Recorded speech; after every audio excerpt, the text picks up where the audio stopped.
شام کو ہم جھیل کے کنارے بیٹھے مچھلیاں پکڑ رہے تھے۔ دراصل ہم نے کانٹوں میں مچھلیاں پہلے سے لگائی ہوئی تھیں۔ پانی میں ڈور تھی اور ڈور کے سرے پر مچھلی۔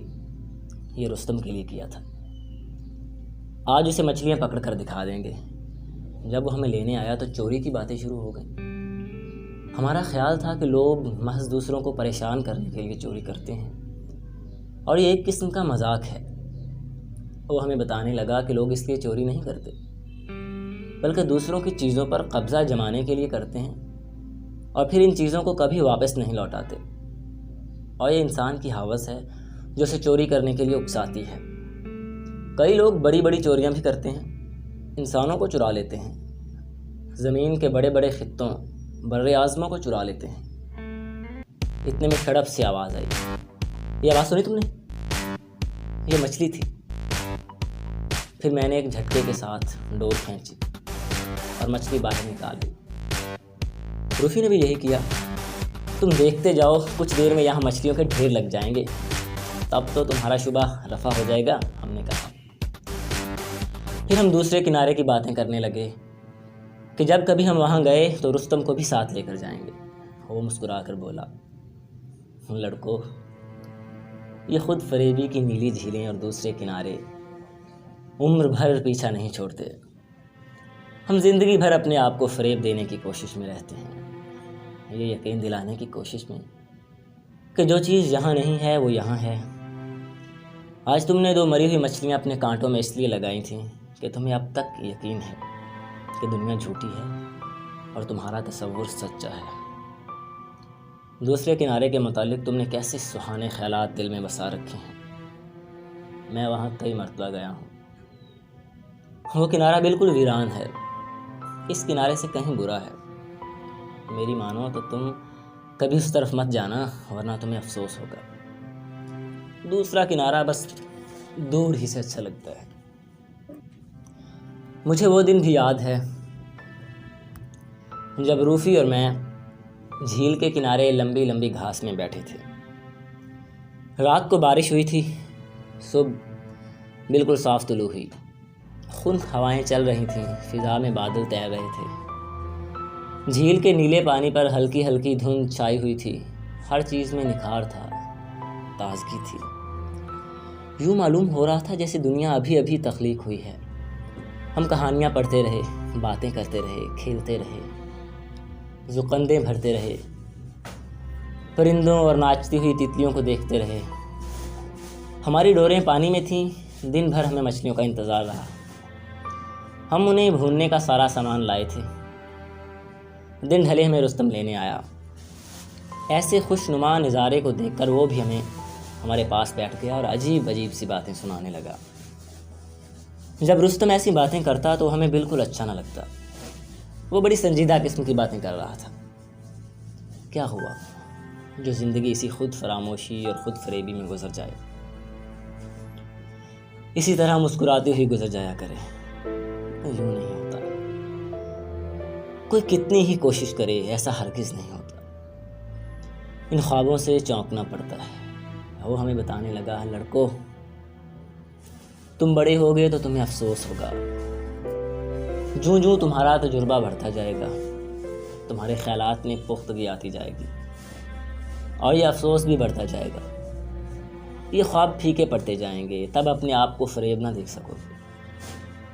بڑے ہو کر تمہیں معلوم ہوگا کہ زندگی بڑی مشکل ہے، جینے کے لیے مرتبے کی ضرورت ہے، آسائش کی ضرورت ہے، اور ان کے لیے روپے کی ضرورت ہے، اور روپیہ حاصل کرنے کے لیے مقابلہ ہوتا ہے۔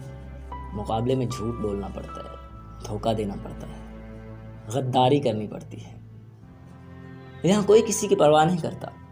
دنیا میں دوستی، محبت، انس، سب رشتے مطلب پر قائم ہیں۔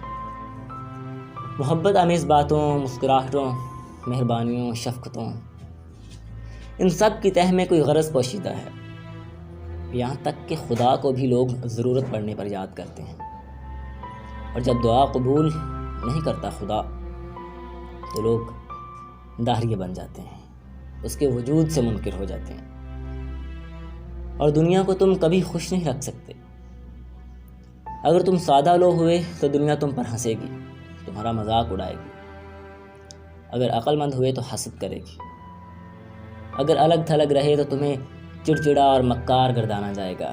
اگر ہر ایک سے گھل مل کر رہے تو تمہیں خوشامدی سمجھا جائے گا۔ اگر سوچ سمجھ کر دولت خرچ کی تو تمہیں پست خیال اور کنجوس کہیں گے، اور اگر فراخ دل ہوئے تو بیوقوف اور فضول خرچ۔ عمر بھر تمہیں کوئی نہیں سمجھے گا، نہ سمجھنے کی کوشش کرے گا۔